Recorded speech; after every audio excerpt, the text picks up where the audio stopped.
Shalom, saudara-saudari yang dikasihi Tuhan Yesus Kristus. Dimanapun kita berada, kiranya rahmat Tuhan tetap menyertai kita semua. Yang menjadi renungan untuk kita hari ini ialah yang tertulis dalam 1 Yohanes 3 ayat 1. Beginilah firman Tuhan. Lihatlah betapa besarnya kasih yang dikaruniakan Bapa kepada kita, sehingga kita disebut anak-anak Allah, dan memang kita adalah anak-anak Allah. Karena itu, dunia tidak mengenal kita, sebab dunia tidak mengenal Dia.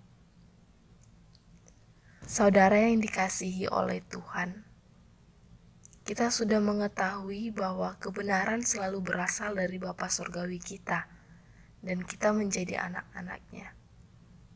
Sangat luar biasa, Kitab Yohanes memberikan kedudukan yang sangat istimewa, yaitu menjadi anak Allah. Menjadi anak Allah adalah landasan dari iman dan kepercayaan kita kepada Allah. Sebagai anak-anak Allah, kita adalah ahli waris Allah dan menjadi waris bersama Kristus. Hidup sebagai anak-anak Allah yang menaruh harapan kepada Kristus, namun orang percaya harus menyucikan diri atau hidup kudus. Kasih setia dari Tuhan memang jarang sekali terlihat dalam kehidupan kita.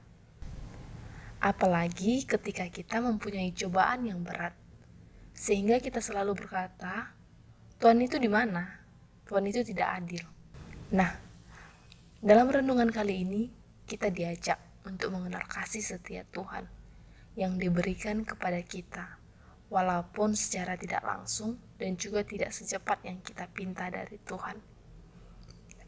Saudara yang dikasihi oleh Tuhan, kita sungguh bangga karena orang percaya disebut anak-anak Allah. Walaupun secara manusia kita lebih bangga menjadi anak yang memiliki pejabat, tapi kita harus menekankan dalam hidup kita. Kita anak-anak Allah adalah anak-anak yang sudah menerima keselamatan. Maka sebagai anak-anak Allah yang telah dipilih dan ditetapkan untuk menerima anugerah keselamatan, hendaknya juga hidup dalam kebenaran, seperti tinggal dalam Yesus untuk setia beribadah dan menyembah Tuhan.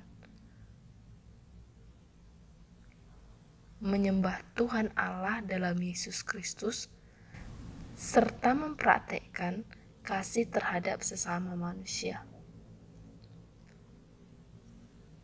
Saudara yang dikasihi oleh Tuhan, apakah kita menyadari bahwa kasih Tuhan tidak hanya dalam perkataan, tetapi kasih Tuhan adalah kasih yang sudah diwujudkan kepada kita di dalam Tuhan. Kasih Tuhan tidak hanya terwujud firman dan perkataan. Firman dan perkataan sudah dijadikan sebagai wujud di dalam diri Yesus sebagai jalan keselamatan bagi kita semua. Dan semua itu harus kita wujudkan di dalam kasih Tuhan, sehingga kita memperoleh anugerah yang terindah dari Tuhan. Dari Tuhan Allah Sang Pencipta kehidupan. Maka dari itu kita diajak untuk mengimani dan mempercayai bahwa kasih Tuhan ada dalam hidup kita. Kasih Allah sejati, kasih Allah yang sejati akan kekal, dan kasih biasanya dirasakan dari Yesus. Karena kasih Allah kekal dan tidak sama dengan kasih ilah-ilah lain. Kita melihat betapa besar kasih Allah kepada kita, asal kita mampu menerima kasih itu. Apabila kita tidak mau menerima kasih itu, maka kita tidak akan mendapatkan kehidupan yang kekal. Kasih sudah diwujudkan di dalam perbuatan yang memberikan Yesus untuk mati di dalam dunia. Kasih ialah mentransformasi perbuatan menjadi terjadi, di mana kita harus berusaha membalas cinta kasih kita kepada Allah. Dan kita harus berusaha supaya tidak gagal dalam kehidupan kita.